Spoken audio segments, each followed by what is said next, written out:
avançando para a segunda-feira, nós vamos entender, vamos ver um outro aspecto dessa soberania que é definida por um termo cujo significado é todo-poderoso, que é o pancrator.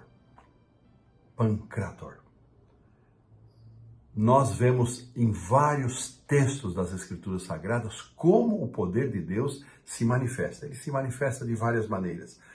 E a pergunta número 2 traz também alguns textos muito interessantes em Apocalipse, Jeremias, Lucas, Mateus. E aqui o texto de Apocalipse 11:17 talvez seja o mais emblemático, porque várias vezes no livro do Apocalipse o Senhor é chamado de Todo-Poderoso, esse pancrator. E ele diz o seguinte: fizeste os céus e a terra com teu grande poder. Tu és o grande e poderoso Deus, cujo nome é o Senhor dos Exércitos. Esse Senhor dos Exércitos talvez seja o título mais exaltado de Deus em todas as Escrituras. Aquele que define, que declara todo o seu poder.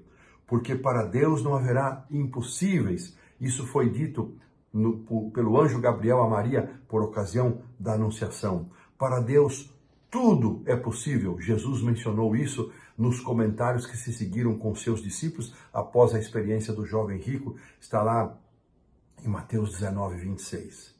Graças te damos, Senhor Deus Todo-Poderoso, que és e que eras. Hebreus capítulo 1, verso 3. Que coisa impressionante que nós vemos na palavra de Deus, que estes e outros textos mais, eles ensinam que Deus é todo-poderoso e que Ele criou todas as coisas, que Ele sustenta todas as coisas pelo seu poder.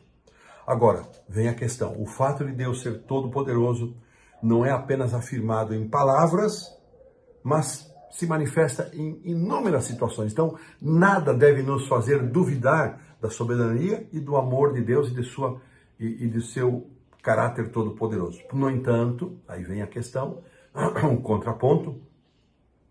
Dizer que Deus é todo-poderoso não significa que Ele possa fazer qualquer coisa. Não de poder. Não possa no sentido de poder. Ele pode, mas Deus não faz por conta de seu caráter moral, que leva em consideração o livre-arbítrio de suas criaturas. As Escrituras ensinam que existem coisas que o Senhor não pode fazer. Por exemplo, Ele de maneira nenhuma pode negar a si mesmo. Deus não pode mentir. É outra afirmação daquilo que Deus não pode fazer. A maioria dos cristãos, afirma o autor, aceita que Deus é onipotente, o que significa que nós cremos, e eu creio assim também, que Ele tem o poder para fazer tudo que não seja contraditório, tudo aquilo que não manche o seu caráter de amor e não manche o seu caráter moral de respeitar a liberdade de escolha dos indivíduos.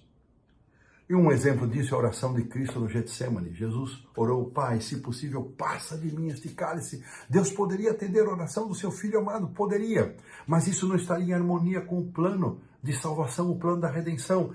No entanto, a resposta de Deus para Jesus naquele momento foi o silêncio. O agir de Deus foi o seu não agir. Ele enviou um anjo para confortar Jesus, mas ele seguiu, fortaleceu Jesus e ele avançou para a cruz. É claro, arremata o autor, que Deus tinha o poder para libertar Cristo daquele sofrimento, mas Ele não faria isso. Ele não faria isso porque, ao mesmo tempo,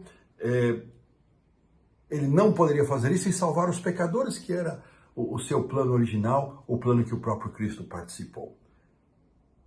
Tinha que ser um ou outro, não era possível fazer as duas coisas. Assim, Deus é soberano, Deus é todo-poderoso, mas isso não significa que Ele pode fazer todas as coisas quando levamos em conta o seu caráter moral, a harmonia com o seu caráter moral de levar em conta a liberdade de escolha, o livre-arbítrio dos indivíduos que nos caracteriza como seres morais semelhantes a Deus. E assim, desta maneira, nós reafirmamos a nossa compreensão da soberania de Deus, de que Deus é todo-poderoso e que isso não significa que Deus pode fazer todas as coisas e que tudo aquilo que Ele deseja acontece, porque Ele leva em conta a escolha das suas criaturas. E pomos assim um ponto final na lição da segunda-feira.